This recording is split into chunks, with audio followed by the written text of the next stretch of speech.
Kalau Mahatali mau mengkaji fikih itu juga harus mengkaji lughat.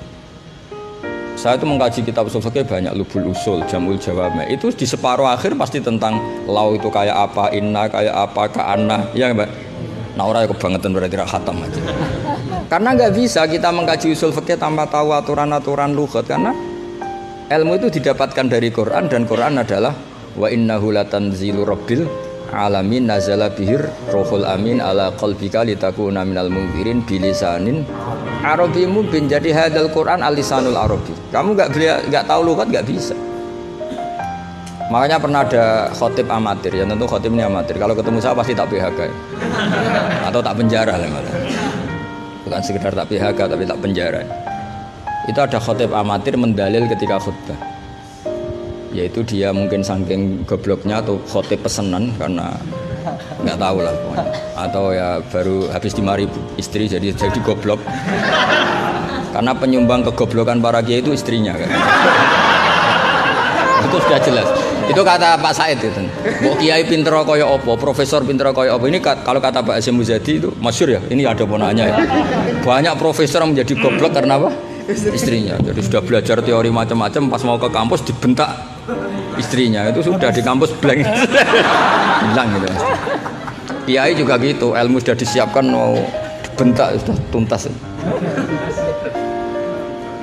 Itu saya punya cerita dari bapak. Dulu para kiai itu pernah ngaji di dalam di rumah. Bareng kiai itu biasanya kalau pas latihan kiai itu rezekinya kan belum lancar. Karena ya biasalah diuji sama Allah. Dia agak-agak miskin atau ya miskin betul. Itu istrinya kan marah-marah. Ya, karena ngajinya di rumah itu sampai istrinya santrinya itu dengar. Yus kono anakmu pakani kitab gitu. Maksudnya itu. Wong wayahe blonjo kok tetep ngaji gitu. Akhirnya terus kiainya bilang, "Wis ngaji ning pondok, ngaji ning pondok." Jadi kiai ngaji di pondok itu karena tragedi itu awal. Itu awal peralihan dari rumah ke pondok. Semenjak itu kayak jadi mujma'al kalau ngaji di pondok saja. Karena itu tegangannya lebih aman. Jadi kalau ada kiai kok berani ngaji di rumah jam belanja, apa? Kalau habis sisa nggak keren. Karena istri sudah mandi, sudah aman semua. 6:30 pagi.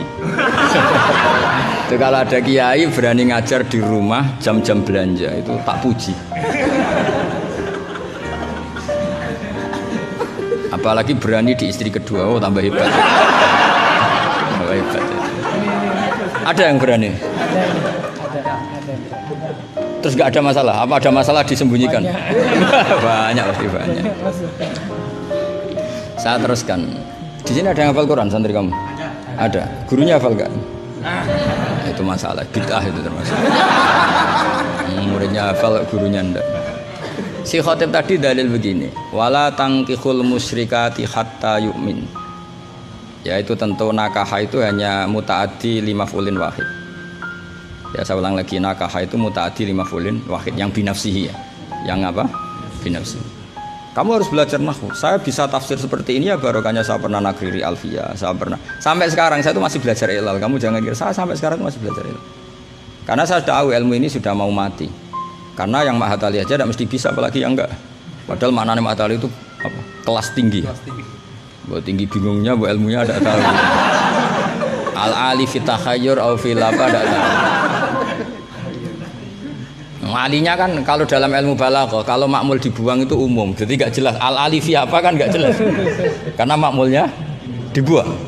Jadi bukan saya gojlok, memang secara ilmu balaghah gitu, kalau makmul dibuang itu umum. Jadi harusnya sampean tanya, Pak ini ali apanya Pak?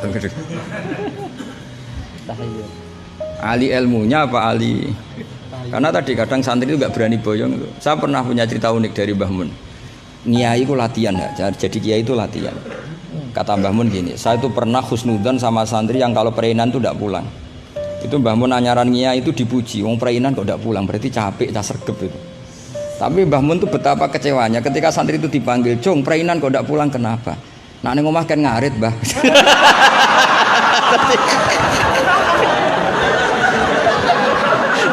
Jadi artinya Mbah Mun tuh kecewa karena husnudzonnya itu enggak tembus gitu.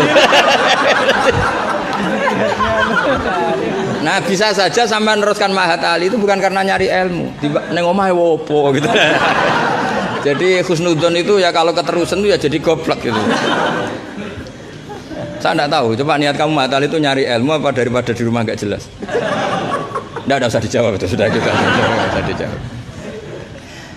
Ya wala tangkihul musyrikati hatta yu'min. Terus wala amatum mu'minatun khairum min musyrikati walau ajabatkum. Karena depannya wala tangkihu, berarti maknanya kan gini.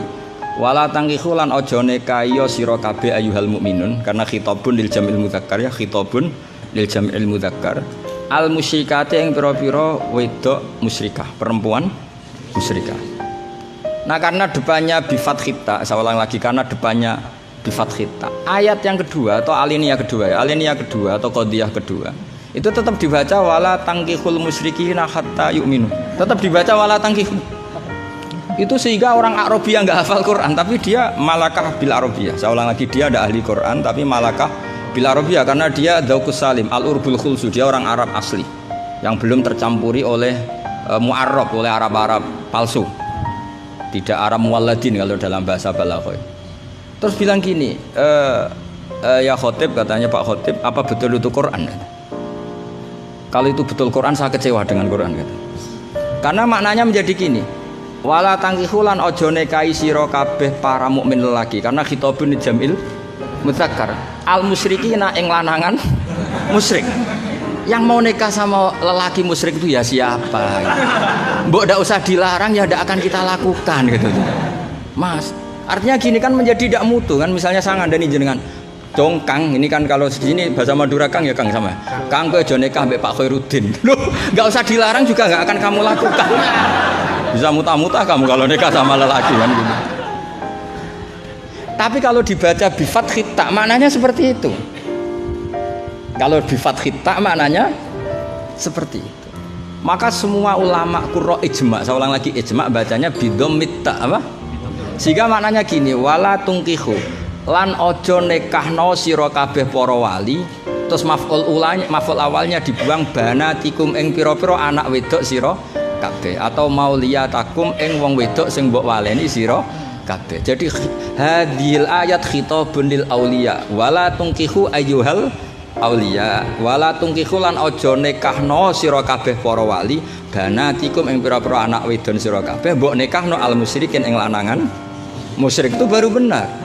Kebetulan di Jumatan itu ada orang alim. Ya orang alim itu bisa saya, bisa Pak Khairuddin. Tapi andaikan di polling pasti orang milih saya. Maksudnya sementara ini, tapi nanti nggak tahu saya. Kalau dia sregep terus nyalip saya nggak tahu. Tapi itu agak mokhal itu.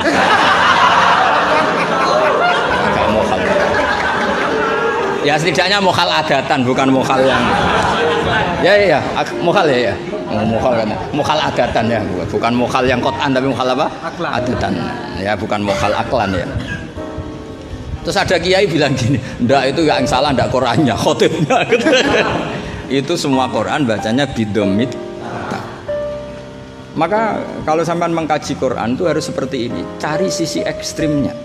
Betapa fatalnya kalau kita salah harokat. Tapi dengan membayangkan gitu kan, tapi salah harokat kan buruk betul gitu, karena maknanya jadi parah ya, bisa berubah. Sehingga kita lah, tapi karena orang kadang wala tangkihu itu bifat khita terus belakangnya ikut dibaca wala tangkihu. Coba kalau kena adzauqus salim minal urbil khulsi, orang Arab yang masih murni itu iskal betul, karena maknanya menjadi dan jangan kalian menikah sama lelaki musyrik. Mbok ndak usah dilarang ya gak akan terjadi.